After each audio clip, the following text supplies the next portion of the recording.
කොහොමද 11 වෙනි දවසේ ගාන හදන්නයි හදන්නේ පුතේ.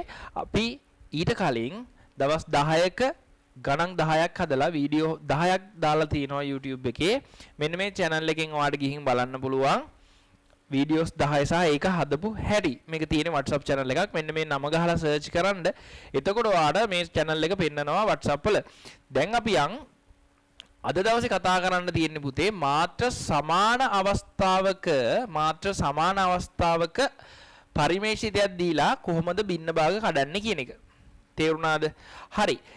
ඔක්කොටම කලින් අපි බලමු මේක හදලා මේ ගාන චුට්ටක් හදලා බලමු. මම මේකද තියරි පන්ති වලදී හොඳට කතා කරලා තිනවා තියරිත් එක්ක හරියටම ආයෙ මතක් කරන්න ටක් ගාලා සාරාංශයක් විදියට මතක් කරන්නම්. මේ වගේ ඔයාට දෙනවා. හරි. මෙන්න මේ වගේ දෙනවා.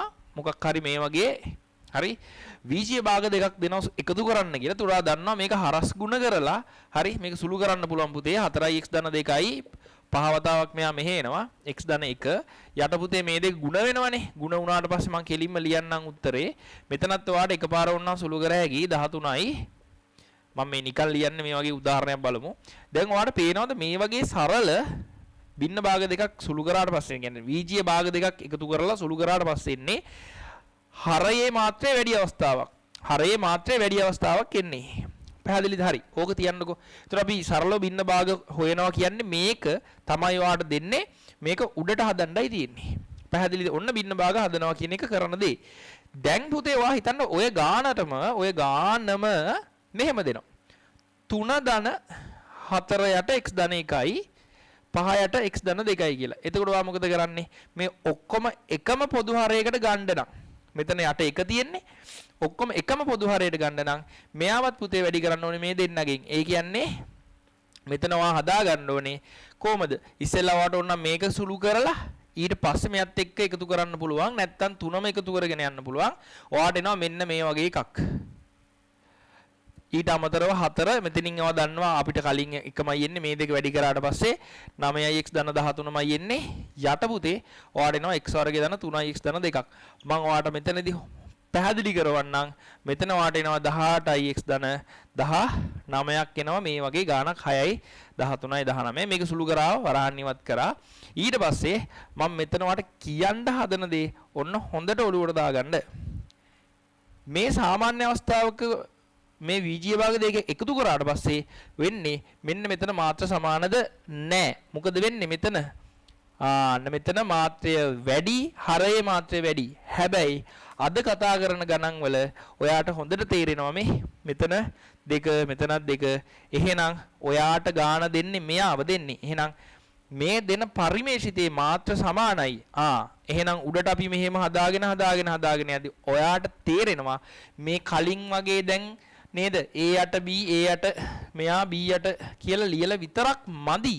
මේ දෙක ලියලා මදි. මොකද්ද කරන්න ඕනි? ඉදිරියෙන් නියතයක් දාන්න ඕනේ. ඉදිරියෙන් නියතයක් දැම්මට පස්සේ තමයි මොකද්ද? හරියටම මේක මේ විදිහට මාත්‍ර සමාන වෙන්නේ. නියතයක් නැත්තම් යට මාත්‍රය වැඩි වෙනවා. එහෙනම් නියතයක් තිබ්බ හින්දා තමයි පුතේ මේක සුළු කරන් ආවම මාත්‍ර සමාන වෙන්නේ.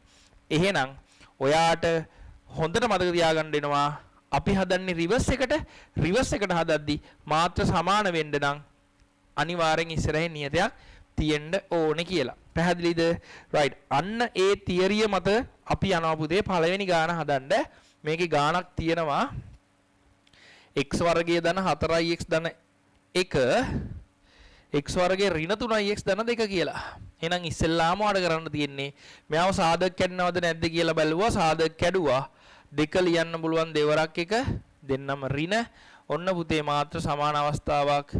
එතකොට දැන් ඔයාලට තේරෙනවා මාත්‍ර සමාන අවස්ථාවක් තියෙනවා නම් භින්න භාග දෙකට අමතරව ඉදිරියෙන් නියතයක් දාන්න ඕනේ කියන එක. ඔන්න දාගත්ත නියතය. ඊට පස්සේ x ඍණ 2 b ඊට පස්සේ x ඔන්න ඔහම එනවා. හරි. ඊට පස්සේ ඔයා දන්නවා සාමාන්‍ය විදියට මේක හදාගෙන යන්න තියෙන්නේ. ඒ වතාවක් මේ දෙන්න ගුණ වෙලා මෙතෙන්ට එනවා. අපි මෙහෙම ලියමු. කෙලින්ම ඔන්න ඔහම එනවා. b මෙයත් එක්ක වැඩි වෙනවා. c මෙයත් එක්ක වැඩි වෙනවා. ඔන්නෝම. උණන් අංක 1 කියලා ගන්නවා. ඊට පස්සේ එකට ආදේශ කරමු අපි x සමානයි 1 මුලින් ආදේශ කරමු. 1 ආදේශ කරාට පස්සේ වාට එනවා 1යි 2යි 6ක් එනවා මේ පැත්තෙන්. 6ක් ආවට පස්සේ මෙයා බිඳු වෙනවා. මෙයා බිඳු වෙනවා. C ට එනවා ඍණ 1ක්. C කියන්නේ ඍණ 6ක් කියලා එනවා. පැහැදිලිද? දැන් පුතේ ඔයාලට පුළුවන් දෙක ආදේශ කරන්න 4යි මෙතෙන්ට දෙක දැම්මහම 8යි 1යි ඔන්න ඔය විදිහට එනවා. මෙයා බිඳු වෙනවා.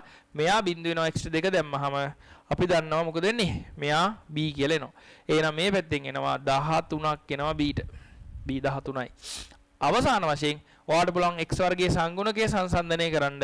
මේ පැත්තේ x වර්ගයේ සංගුණකය 1යි. මේ පැත්තෙන් ඔයා මේක නිකන් ප්‍රසාරණය කරොත් ඔයා දන්නවා තියෙන්නේ අර මේකමනේ තියෙන්නේ. එහෙනම් එතනින් එන x වර්ගයේ මුලින් ආවා සංගුණකය a. එහෙනම් a 1යි කියලා එනවා. පැහැදිලිද? ඒට 1 කියලා එනවා. එහෙනම් අවසානයේදී එම නිසා ඔයා ලියන්න උත්තරේ මොකද්ද? මෙයාගේ බින්න භාග අපි කැඩුවට පස්සේ එන උත්තර දෙක තමයි. එහෙනම් 1 ධන මොකද්ද? 13 යට x ඍණ 2 ඍණ 6 යට x ඍණ 1 කියලා. ඔන්න අවසාන උත්තරේ. ඒ කියන්නේ මේක සුළු කරොත් තමයි අරයව හැදෙන්නේ කියන එක තමයි අපි කියන්නේ. පැහැදිලි නේද? හරි. දැන් ඔයාලට ඊළඟ වැඩේට යන්න පුළුවන්. හරි. අපි යමු දෙවෙනි ගානට පුතේ. අපි යන් x වර්ගයේ ඍණ x ඍණ 1 x වර්ගයේ ධන 5x ධන 6. උඩාට හොඳට මතක තියාගන්න කිව්වා මේක සාධක කැඩෙනවා නම් මුලින්ම කරන්න ඕනේ ඒක සාධක වෙන් කරගන්න එක. සාධක කැඩෙනවා නම් මේක සාධක වෙන් කරගමු xx 3 වරක් දෙක දෙන්නම ධන. දැන් ලියන්න පුළුවන් ඉදිරියෙන් නියතයක් දාන්න මාත්‍ර සමානයි. එහෙනම් ටක් ගාලා මේවා වේගෙන් හදන්න පුළුවන් කරගන්න ගෙදරදී හොඳට ප්‍රැක්ටිස් කරන්න. මොකද අනිවාර්යයෙන්ම වේගය ඉතා වැදගත්. x වර්ගයේ දැක්තවාට එහෙම ලියන්න පුළුවන් නැත්නම් මේ දෙක කොහොම තියන්න පුළුවන්. හරිද? ඔන්න ඔය වගේ b වතාවක් පුතේ මෙයා මේ පැත්තට යනවා. මෙයා මේ අතට යනවා. c වතාවක් x ධන 3 කියන එක. ඊට පස්සේ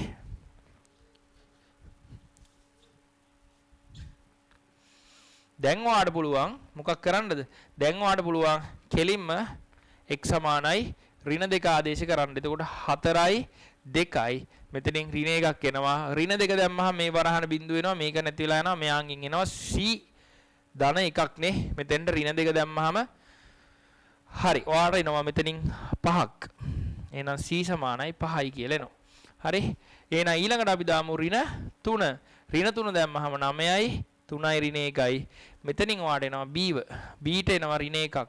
ඍණ 3 දැම්මහම ඔයාලට එනවා මෙතනින් 2යි 11යි. එහෙනම් b කියලා කියන්නේ ඍණ 11ක් කියලා එනවා.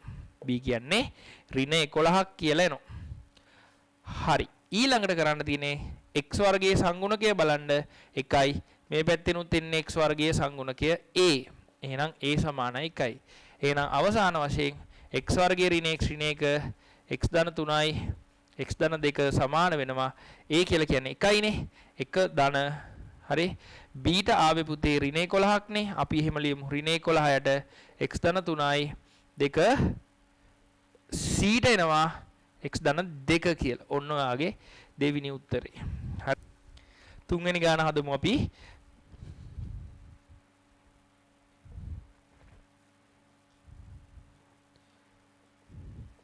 හරි. ඉස්සෙල්ලා මේකේ සාධක කැඩෙනවා නම් සාධක කඩා ගන්න ඕනේ. සාධක කැඩෙන්නේ නැත්තම් හදන විදියකුත් කියලා දුන්නා. එතකොට මේ වගේ එකක් දුන්නාම සාධක කැඩෙනවද නැද්ද කියලා බලන්න ක්‍රමයක් කිව්වා. මෙයාගේ ටක් ගාලා මෙන්න මේ මිනිස්සයව පැත්තක අරගෙන මෙයාගේ හොයන්න ඕනේ ඩෙල්ටාව. b වර්ගය ඍණ 4යි ac b වර්ගය 4යි 4යි a 1යි c 3යි. ඔයාලට පේනවා මේකෙන් එන්නේ උත්තරේ ඍණාගයක්. එහෙනම් ඔයා ලියනවා තාත්තික සාධක ලියන්න ඕනේ නැහැ මේ ගානට. තාත්තික සාධක නැහැ. හරිද? තාත්තික සාධක නැහැ. ඒ කියන්නේ මෙයාව සාධක කැඩෙන්නේ නැහැ පුතේ. මෙයාව සාධක කැඩෙන්නේ නැහැ. තේරෙනවද? එහෙනම් සාධක කැඩෙන්නේ නැත්තම් ඔයා දන්නවා කරන්න ඕනේ දේ. එහෙනම් පළවෙනි එක්කෙනා x නම් එයා ඇවිල්ලා ඒකජ සාධකයක්. මේ මිනිස්සයා සාධක වලට වෙන් වෙන්නේ නැහනේ. මෙයාව සාධක වලට වෙන් වෙන්නේ නැහනේ. එහෙනම් ඔයාට එනවා cx ධන d කියලා තමයි බින්න භාගය ලියන්න වෙන්නේ. ඔය ටික හොඳට තේරෙන්න ඕනේ. දැන් ඔයාට පුළුවන් මෙයාව සුළු කරගද්දි නැත්නම් ඔයාට මෙයාගෙන් වැඩි කරද්දි මේ පැත්තට වැඩි කරද්දි මෙන්න මේ වගේ ලස්සන එකක් ලියන්න. x ඝනය ඍණ x ඍණ 1 මෙයා මේ පැත්තට එනවා a වතාවක් x වර්ගයේ ධන 2යි x ධන 3 ඊට පස්සේ මෙයා මෙහෙ යනවා b වතාවක් x වර්ගය ධන 2යි x ධන 3 plus මෙයා මෙහෙ යනවා cx ධන d වතාවක් x කියලා. පැහැදිලිද? දැන් ඔයාලට පුළුවන් මේක අංක 1 වගේ අරගෙන අංක 1 කියලා සමීකරණයක් විදිහට අරගෙන අංක 1ට මුලින්ම x ට බිඳුව දාන්න ඍණ 1 සමානයි මෙතනින් ඔයාලට එනවා 3යි b කියලා. b සමානයි ඍණ 3න් 1යි කියලා එනවා. ඊළඟට වෙන ආදේශ කරන්න දෙයක් නැහැ. එහෙනම් ඒ වගේ වෙලාවට සංගුණක සංසන්දනය කරමු.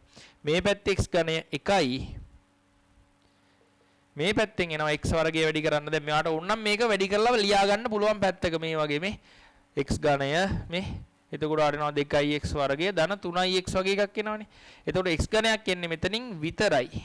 එහෙනම් ඒක කෙලින්ම a x වර්ගය වගේ ගියොත් එහෙම මෙතනින් එනවා 2a එකක් අර පැත්තේ x වර්ගයක් නැහැ. එහෙනම් 2a ධන b ධන c කියලා එනවා. එහෙනම් මේ වෙද්දි ඔයා a දන්නවා b දන්නවා c එනවා ඔයාට එකපාර හොයන්න පුළුවන් ළමයි හොයන්න අනිත් ළමයි මේක සුළු කරලා ගන්න. මෙතනින් 6න් 5යි 5 මෙහෙට යද්දී ඍණ 5 බෙදීම 3යි.